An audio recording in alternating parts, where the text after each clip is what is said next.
Right guys, welcome back for another episode of free and budget campsites in New South Wales. Righto, before we get started, my name's Peter and I'm travelling around Australia road testing campsites, caravan parks, anywhere I can park my bus that is cheap. Now before we get right into it, don't forget to turn that notifications button on guys, and if you haven't done it already, hit that little red button which is the subscribe button, and at the end of the video, give us a thumbs up guys. Righto, we're at a place called Bungendore. Sorry if I pronounced that wrong. We're around 36 kilometres outside of Canberra, so we're really close to the ACT.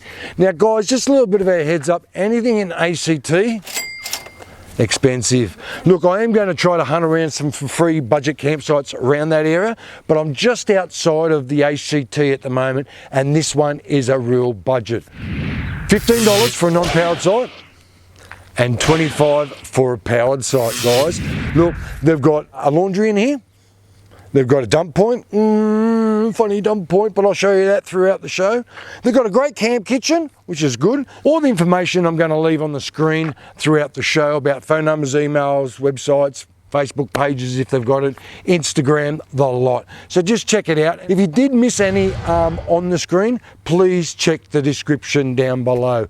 All those links on the screen should be down below. And if they're not, drop me a line and tell me and I'll get it up there ASAP. Righto, today we're going to go into the town after I show you the campsite a little bit. Now this town is only 5 kilometres, well it's actually 4.3 kilometres. I just rounded it up to 5. Look, they've got everything. They've got an IGA, they've got a couple of pubs, got an art gallery, which I wouldn't mind actually seeing. I got told it's a wooden art gallery, so we're going to go have a look at that today, guys. Look, I'm not going to talk too much.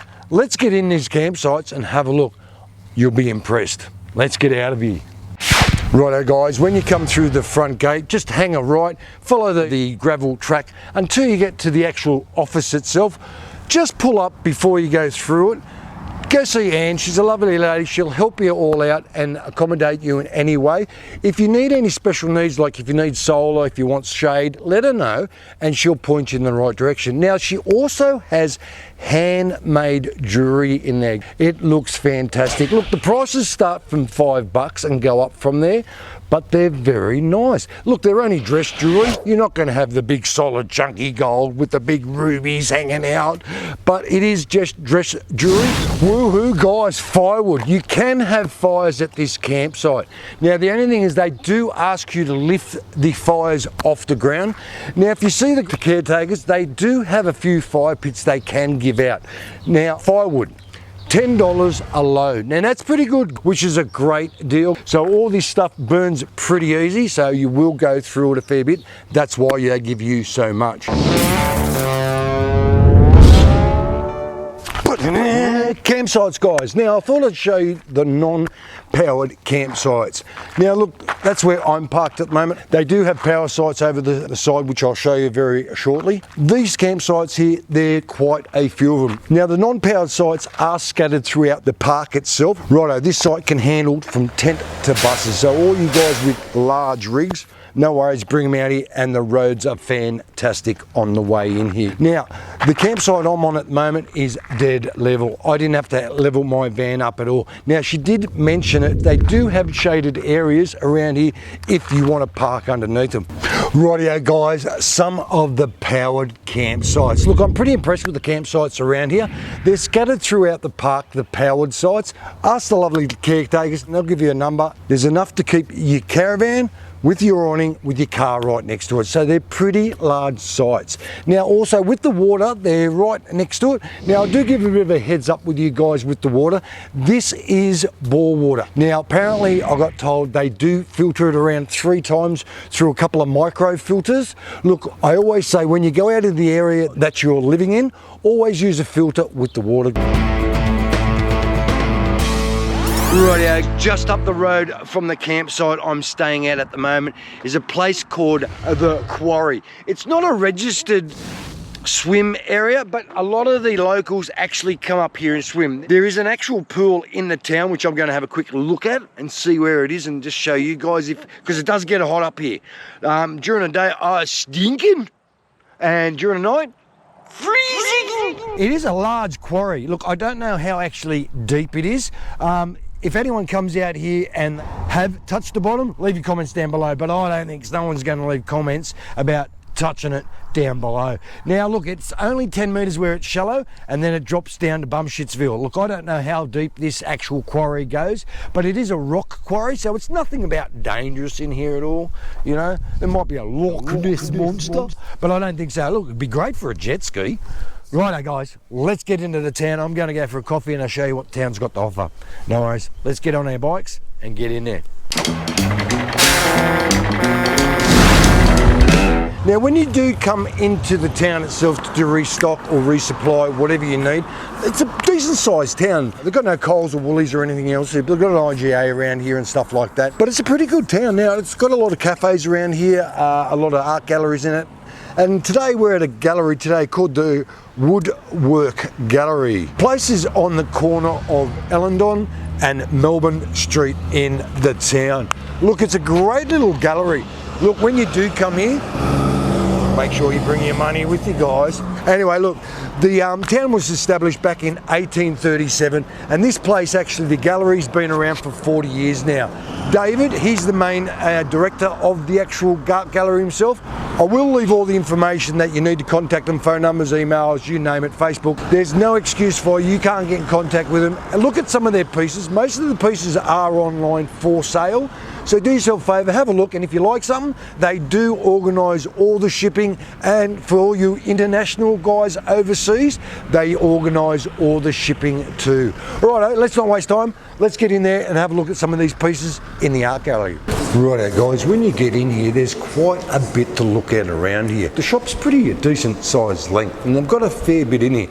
It's like a little Harvey Norman of this place, but most of the timber work around here is fantastic. You've got the basic sort of stuff, you've got the chopping boards, and you've got a few other little things around the place. So you've got a bit of a game over there which is worth $7,000. Look, it is an inexpensive shop. In that table, I'll just kick something. We don't want to kick anything in here, guys. I'll have to leave town real quick. $14,000 just for the table, $1,100 per chair. Righto, here's a little bit of a corner for you guys. Now they've got some artwork around here, and like I said, they're all for sale. This one here, for instance, $12,000. This is the upstairs area. This is a Terry Martin exhibition up here. This is his work. He's got his own little gallery setting up here. You've got paintings around the back here. You've got a lot of bowls and a lot of wood turning around here.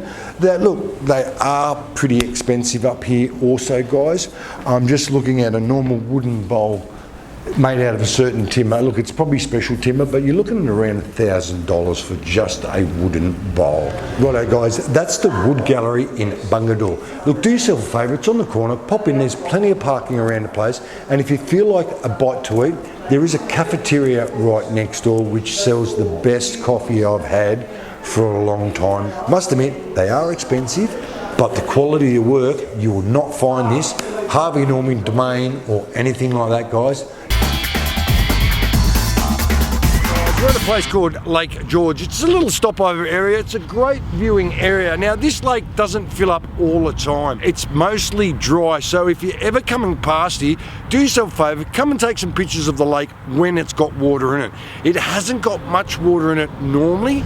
There's normally grazing and sheep all over that area. Now around 40 kilometres northeast of Canberra. It's on the Federal Highway and there's a little bit of a pullover area. There's no toilets here, guys. I'll give you some heads up about this lake itself. The lake is approximately 25 kilometres long, believe it or not, guys, and around 10 kilometres wide. Look, the average depth of it, it's around 1 metre. The maximum depth right in the centre is 7.5 metres.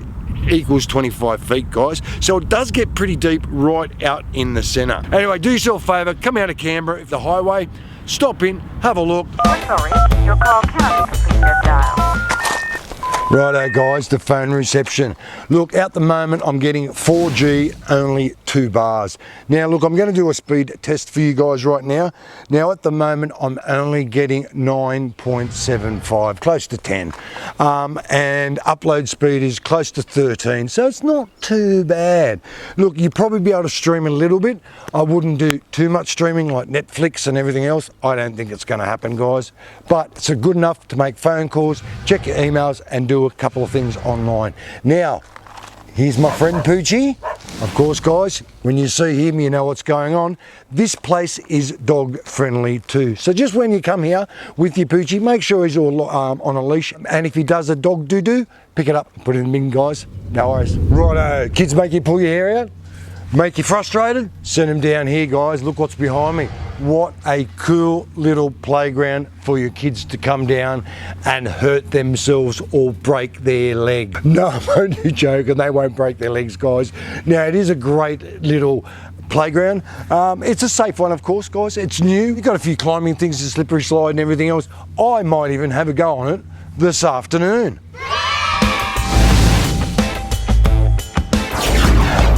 Guys, the laundromat, they've got one out here which I didn't know until I came across it. Now they've got a couple of machines and they've got 2 machines, they've got 1 dryer, they've got a ironing board, and they've got a sink right next to it if you want to soak or wash a few things, whatever, you know what I mean. Look, the washing machine's the average price $4. You need to go down the office anyway to get the kangaroo key.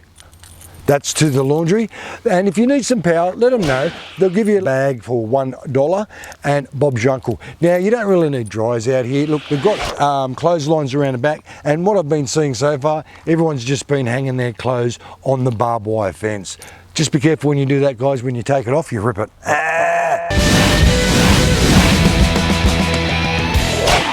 It's the gents, or if not, we call them the toilet facilities. Now, the toilet facilities in here, I'm pretty impressed with them. Look, they've got 2 toilets, urinal, of course, for us, hand wash. It's got paper towel to dry your hands with. They've got showers in there, they've got 4 of, and they're pretty clean. Look, I'm pretty impressed with these showers and toilets. Out of 5, straight away, solid 4, guys. No ways. Let's keep going. Great camp condition, guys. It's got a little bit of a couch you can sit on, wait for your meal. You've got a book place that you can actually take and replace. Now, you've got a fridge, which is a community fridge. Take your stuff with you when you leave. Don't leave it in the fridge. It'll just go off and it'll start growing. You've also got a microwave over here, which is pretty colour. It's a red one. You've got a cooktop, which is not an induction, just a normal stove. You've got toasters, you've got a food press, you've got another microwave and a kettle here. And over the side here, you've got a big, large barbecue, which is joined to gas, and a sink. How cool is that? And it's got paper towel here, so if you need it to wash your plates up or wipe your plates off with paper towel, clean your hands or whatever. How cool is this kitchen, guys? I like it. It's the crappy part of the show again. Righto, the dump point. Now, they don't have a full-on blown dump site here. It is coming. There is some blokes over at the moment. They're redoing all the sewer here. So by the time you see this video, they'll have a great dump point. At the moment, it's only made for cassettes. Now, there is no water right around that area there. There's only water right near the actual showers and toilets. Now, these showers and toilets are not opening at the moment, so don't even bother going in them, guys. And righto, guys, I hope you liked the video, Bungendore Showgrounds. Look, if you liked the video, give us a thumbs up, thumbs down, preferably thumbs up, guys. Now, if you haven't done it already, turn your notifications on, and before you leave the video, make sure you hit that red button, which is subscribe, guys. No worries, you have a great weekend, and I'll see you on the road.